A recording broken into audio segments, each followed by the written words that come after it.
The Reserve Bank wants New Zealanders to have better access to ATMs and other cash services so people can withdraw and deposit cash free of charge close to where they live.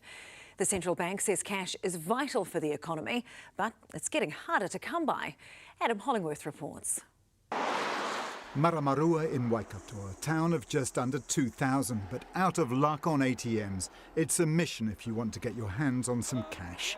Elderly are very predominant, they live in places like Te Kaupara and Huntly and things like that, and it's a very big inconvenience for them to having to travel to Hamilton, because you've got to think it's roughly around 45 minutes to a half an hour drive. With EFTPOS, PayWave, Apple Pay and the like, we're often told to prepare for a cashless society. But the Reserve Bank says cash is still king. It's certainly not our position that we're moving to a cashless society, because our mandate is to meet the needs of the public, and the public keep telling us they are desperately worried about cash being removed as a choice for them. It's also the privacy thing as well. The government or whoever, they can't control where you spend your money. The Reserve Bank says 72% of small businesses would be adversely affected if cash was unavailable as a means of payment. Its own survey suggests more than 80% of adults use cash sometimes. Over half still have cash, and 8% rely on it as their sole means of payment.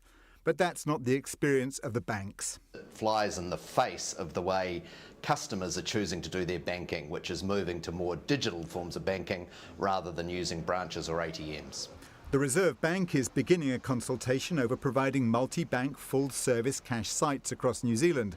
That means places you can withdraw cash, deposit cash and swap banknotes for smaller denominations or coins. We've done some geospatial mapping and gone, OK, well, this is where the population lives. What do those travel times look like? Here's a starter for 10. At the moment, there are just 5 multi-bank full-purpose cash sites. They're in Waimate, Whangamata, Opotiki, Martinborough and Twizel. The Reserve Bank says there should be nearly 1,300 within walking distance for urban residents and an easy drive for anyone rural.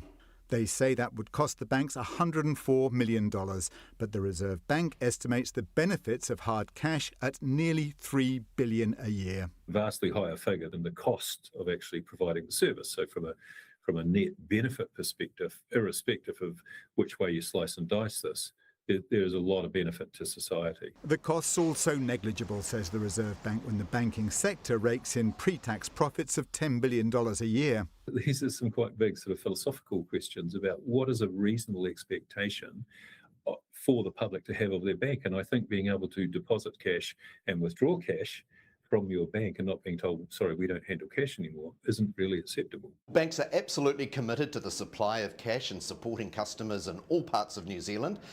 What this move is an absolutely extreme move that's like cracking a nut with a sledgehammer. Consultation on the proposal ends in 6 weeks. You can bet your bottom dollar it'll be feisty.